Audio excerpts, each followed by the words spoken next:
agriculturists sa pag-welcome o sa pag-acknowledge kanatong tanan nga naa diri.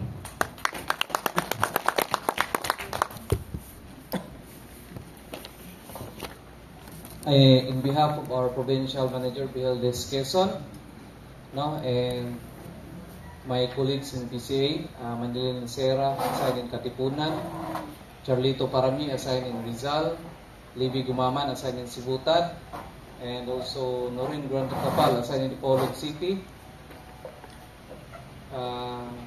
We acknowledge your presence on this training needs consultation workshop and training needs assessment first level validation batch 3.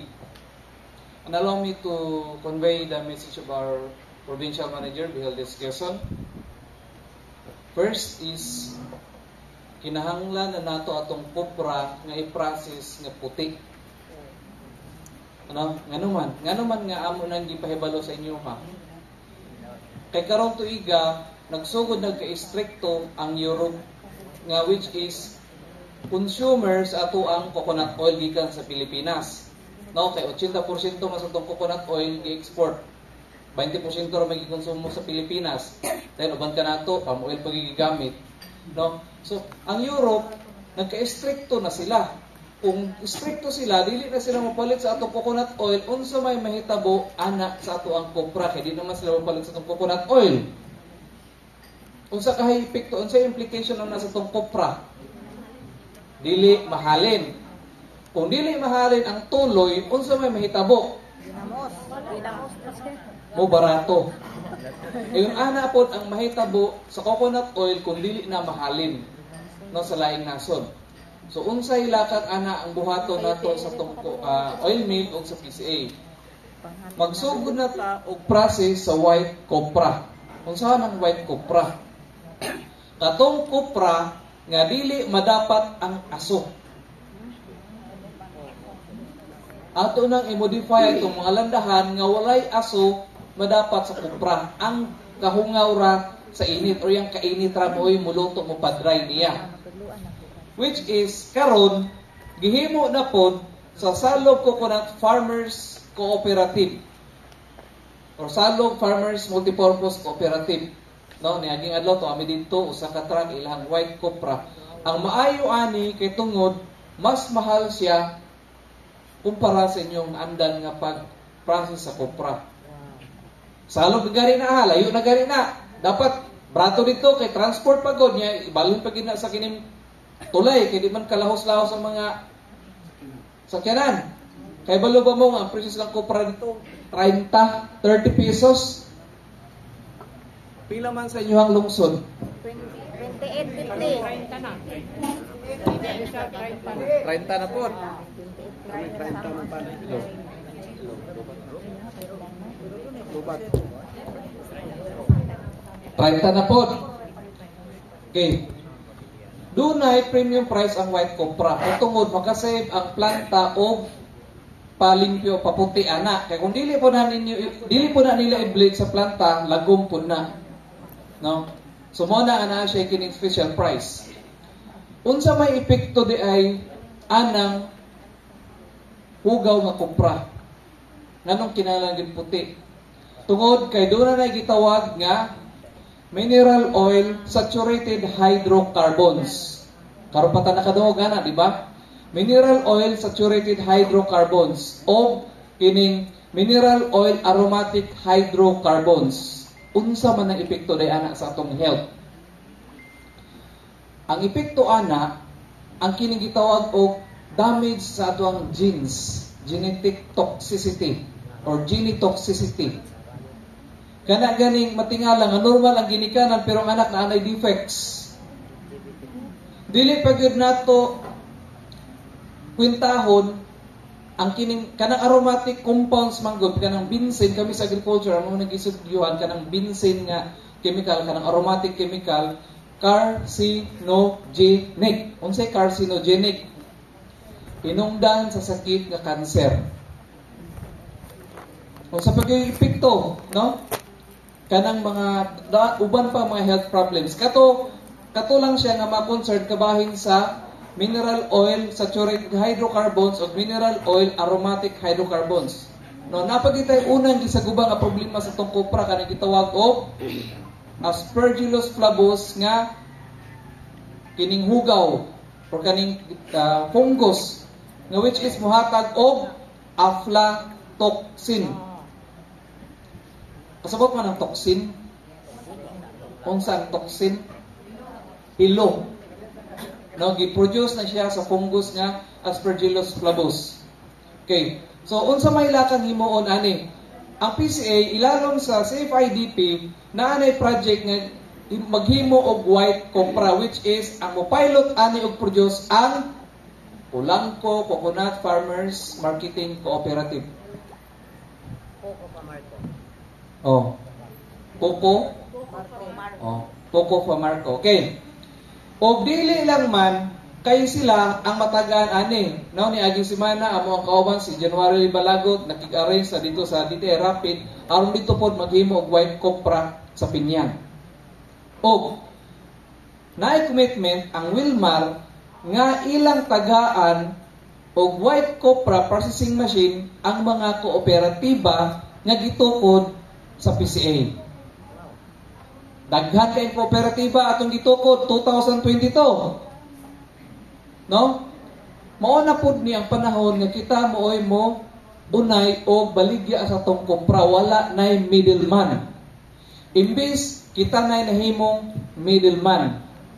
Wala na may kopra buyer, inyuhan na mga cooperative ang kopra buyer. So kamo nay mo hatod dito sa planta o kamo nay mo bahin sa ginansya. Imbis nga ang kopra buyer. No? So usapod ni kada kung challenge atong mag-uuma kay kita ra ba gyud dili taganahan magnegosyo. Tino dili. Di taganahan mo maligya, kusa na to baligya ra tatanan. No?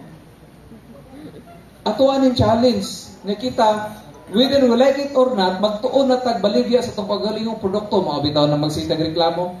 Brato kayong pagpalit sa humay, inigbugas mahal na. Yunana po na sa kopra. No, kita na mangunay og baligya sa tuang kopra og gihandos ito sa planta aron nga kita na mo ginansya. Kay sa ubang nasod, farmer may kwartahan. Di ba? Okay, so mao to ang kining white copra na gusto ipahatod sa mga provincial manager. Kaduha, kining epekto sa hulaw El Nino. No, kay balo man kita nga muulan na pa sa Mayo og matinuod. Mayo maulan, Mayo dili. No? Unsa may gibuhat nato sa wala pa nagsugod ang init ang hulaw. Imbis nga ato tong gihurot og sugnod atong mga punot, ato datong giundok sa punuan sa atong lubi. Aron nga mopugong sa hunog or moisture conservation. Aron nga dili mahinaykan yung kalubihan sa init. Kaya maka-experience ang inyong kalubihan og more than 3 weeks nga way moisture, way ulan, ang epekto ana is reduction on the yield, which is may experience ninyo 6 to 12 months pagikan sa napagka-ulaw. So expectedly, kung nagrabihan na sa hulo inyong kalubihan, muminus yung harvest sulod sa 6 to 1 year, gikan karon. So, itong buhaton, sa wala pa unta nagsugod ang kining hulaw ato nang giundok ang pwedeng maundok diha sa kalubihan. Ayo lang pud ibaga sa media pay or half roller kay mahimo na pud siya breeding site sa bakukan. No? Okay, so katulo, scholarship. Among kay balo naman man pero amo ra gyud officially announce sa PCA nga open na balik ang scholarship sa inyong mga anak, sa inyong mga apo. Dili anak ha, dili kay anak ra apo. Ang scholarship. Maayo ning scholarship kay tungod wala man siya qualifying exam. Mo avail kag scholarship sa DOST ug sa uban pa nga mga scholarship grants na ay examination which is lisod. Kini patas-anay lang og grado. Kung imong anak, imong apo, sige grad ML na kanawa, ubos gid ato ang chance nga masulod kay i-ranking man to nato gikan sa kinataas-an og grado o kinapobrihan taman sa ubos ka grado og adunahan pud gamay. Ranking mangguna siya. So, Zamboanga del Norte has 140 slots for scholarship this year. So, manikad-sikad na ta, kung recruit kini pa-apply sa itong mga anak, anong scholarship, unsay paagi, ihatag ninyo ang ngalan sa parents, sa inyong mga CDO, o i-search nila kung kining mga farmera naabagyon sa NCFRS. Kaya wala, it means nga dili ito sakop sa National Coconut Farmers Registry System. Kinsa man ninyo wala NCFRS, taas ka mo. Wala NCFRS. Wala ka, sir? Pasa pa lang. Pasa pa lang. Oh. Okay. Basta timana nato ang kurso nga dili cover ani, kanang kurso sa maestra, kurso sa nurse, kurso sa police, kurso sa kaning computer, sa pa ba? Nursing. Okay, ang BSBA, karga siya. Nursing. Engineering, except lang sa agricultural engineering o agricultural biosystems engineering o manufacturing engineering. Kana rapod nga may engineering o architectural engineering, apil na. Civil, wala. Mechanical, wala. Electrical, electronics, wala. Kung sa pa may kurso. Accountancy, wala. Business administration, naa. Ha? Social work, naa. Tourism, naa. Wala HRM po. No? Okay. Kaupat, mao ang insurance. Kada tuig na atay set of insurance, kay kada tuig po ma-expire ang inyong insurance. Kinahanglan nga kugitan mag-distribute sa mga porma sa itong mga kauban nga mga SFO aron nga ma-insured sila. Makarga sila sa insurance o ilahang kalubihan. Kaya in kaso simba ko, naragay daw ang hintungdan. O, madamage ang kalubihan. Madamage sa igo sa liti, pulo ka buok. Kay 10% may panalitan imong declare is 1 hectare. 10% ana ang madamage, eligible lang kang claim sa insurance, which is 500 kada punuan. Okay. O number 5, mao ang kining planting and replanting na project o ang fertilization nato sa PCA. For how many years, daghang reklamo nga wala sila kaabel katungod very limited ang among allocation. Karong tuiga, daghan na among allocation. Lipay mo wala? Unsa man nga fertilizer ang ihatag?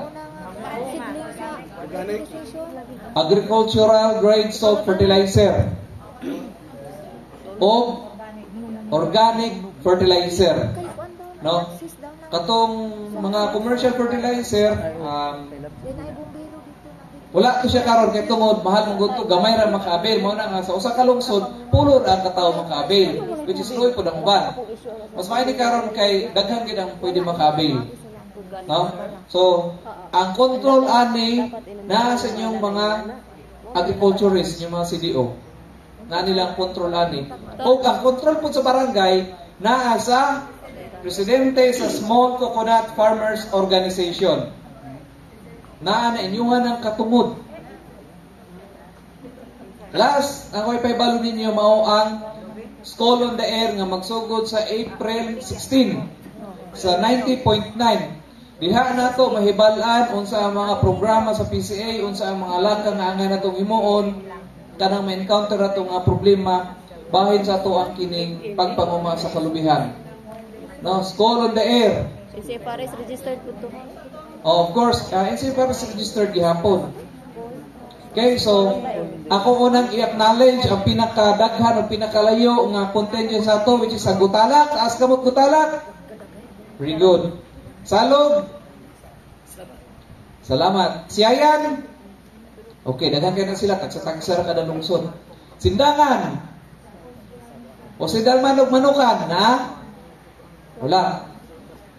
Direta sa Ruhas. Nay Ruhas. Okay, salamat Ruhas. Naay naabot. Kinagamyan. Katipunan. Daghan man lagi. Dipolog City. Nay Osbinya. Wala. Okay. Pulangko. Binyan. Binyan. Rizal. Nay Rizal, si Manuel Layunot. La Libertad. Okay, usa, dili po papildi, no? Dapitan, City. Haman dapitan. Okay, salamat kay naaragay dapitan. Sibutan. Okay, daghang kayo salamat. Nabusog ra ba ang tanan? Puso kayo, sir. Kakaon ra ang tanan? Okay, so daghang kayo salamat, mayong buntag katura. Ako day acknowledge nyo si Sir Julito Cordova, ang kining CFIDP focal mo na yung counterpart sa ATI, sa Agricultural Training Institute. Siya ay gihandle sa Coconut Farmers and Industry Development Plan ng mga program. Good morning.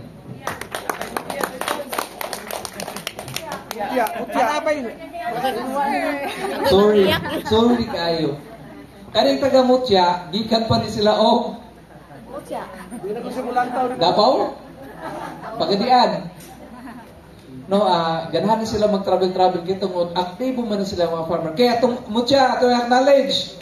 Ang Mutya Cacao Coconut Farmers Agricultural Cooperative. Ang lungsod nga ga-produce sa high quality nga tabliya.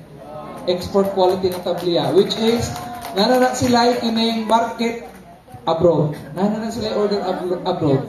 Mutya. Nami kayo ilahang kining tabliya dito. Okay, daghang salamat. Sorry, nalimta na Mutya. Thank you. Okay, thank you so much, Sir Antonio. So, can we give a round of applause for Sir Antonio? Sa Mutya, singalan sa inyo ang association? Farm.